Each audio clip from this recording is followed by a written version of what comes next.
فلسطین میں ہونے والے اسرائیلی مظالم کے خلاف پاکستانی عوام کس طریقے سے اسرائیلی پروڈکٹس کا بائیکاٹ کر رہی ہے، it's laughable in and of itself. اس سے بہتر ہے کہ خاموش رہا جائے، بائیکاٹ نہ کیا جائے۔ یہ بائیکاٹ سوشل میڈیا کے اوپر کس طریقے سے جاری ہے، آئیے آپ کو دکھاتا ہوں۔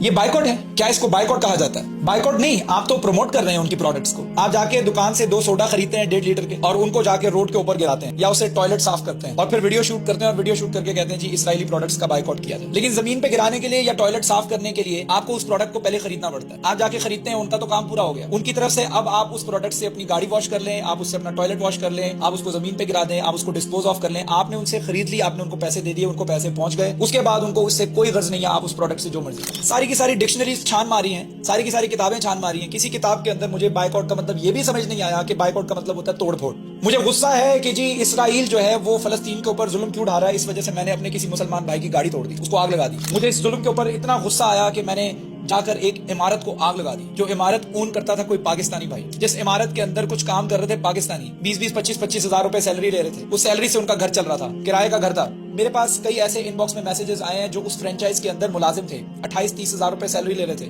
جاب چلی گئی۔ عمارت کا جو مالک ہے یا اس فرینچائز کا جو مالک ہے، اس کے پاس تو اتنے پیسے ہوں گے کہ وہ اس فرینچائز کی جگہ کوئی اور فرینچائز کھول لے گا، یا کوئی اور الٹرنیٹ بزنس کر لے گا، یا پیٹرول پمپ کھول لے گا۔ جو سٹاف وہاں پر جاب کر رہا تھا، جو وہاں پر ویٹر تھا، وہ کہاں جائے گا؟ آپ نے تو اپنی بھڑاس نکال لی، اس بیچارے کا کیا ہوگا؟ کیا اس ملازم کی، اس ویٹر کی جاب چلے جانے سے، اس کے بے روزگار ہو جانے سے فلسطین کو کوئی فائدہ پہنچے گا؟ یہاں جو فائدہ ہوگا نا، وہ صرف ایک فائدہ ہوگا، آپ کی انا کو تسکین پہنچے گی۔ 2 قسم کے بائیکاٹ جاری ہیں ہمارے پاکستان کے۔ پہلا بائیکاٹ یہ ہے کہ ہم کسی کی بلڈنگ کو آگ لگا دیں گے، کسی کی گاڑی کو آگ لگا دیں گے، روڈ کے اوپر ہم روڈ بلاک کر دیں گے، ایمبولینس کا رستہ روک لیں گے۔ دوسرا بائیکاٹ یہ ہے کہ ہم ان کی پروڈکٹ کا بائیکاٹ نہیں کریں گے، ہم ان کی پروڈکٹ خریدیں گے، خرید کے اس کو پیروں کے نیچے رون دیں گے۔ یا بیٹھ کر آپ بنا رہے ہیں، ہم نے 2 برگر خریدے ہیں، 2 کولڈ ڈرنک خریدی ہیں، ایک کیمرہ مین کی جو ویڈیو بنا رہا ہے، ایک اپنی، اس کے بعد آپ نے ویڈیو شوٹ کی، ویڈیو شوٹ ہو گئی، اس کے بعد موبائل جیب میں ڈالا، بعد میں کھانے لگ گئے۔ This is what is happening. Is this your boycott? I swear to Allah, Allah is watching you, واللہ بما تعملون بصیر، واللہ Allah is watching what you doing, he has full view of what you have to. جو ہم کر سکتے ہیں نا، وہ ہے دعا۔ دعا is the most powerful thing that you can do. کبھی دعا کی ہے فلسطین کے لیے؟ نہیں کی۔ سوشل میڈیا کے اوپر #free Palestine،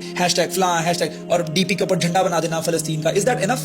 ہر نماز کے اختتام پر مصلی پر بیٹھ کر اللہ تعالیٰ سے سنسیئرلی کبھی دعا کی ہے؟ لفظوں میں دعا کرتے ہیں، کامنٹس میں دعا کرتے ہیں، دعا کریں کہ فلسطین آزاد ہو جائے، دعا کریں کہ فلسطین کے بچوں کے اوپر اللہ تعالیٰ رحم کرے۔ ایک آیت کاپی کرتے ہیں، وہاں پیسٹ کرتے ہیں، اس کے بعد نیچے لکھ دیتے ہیں ہم نے دعا کی۔ یا صرف خطیب جب جمعے کی نماز ہو رہی ہوتی ہے، اس میں وہ کہہ دیتے ہیں کہ جی فلسطین کے اوپر یا اللہ اسرائیل جو مظالم اٹھا رہا ہے ان کو نیست و نابود کر دے، ہم آگے سے کہتے ہیں آمین۔ It's not enough. دعا ہوتی ہے تنہائی میں بیٹھ کے سنسیئرلی اللہ تعالیٰ سے گڑ گڑا کے اللہ تعالیٰ سے دعا کریں کہ اللہ ان پر رحم کر۔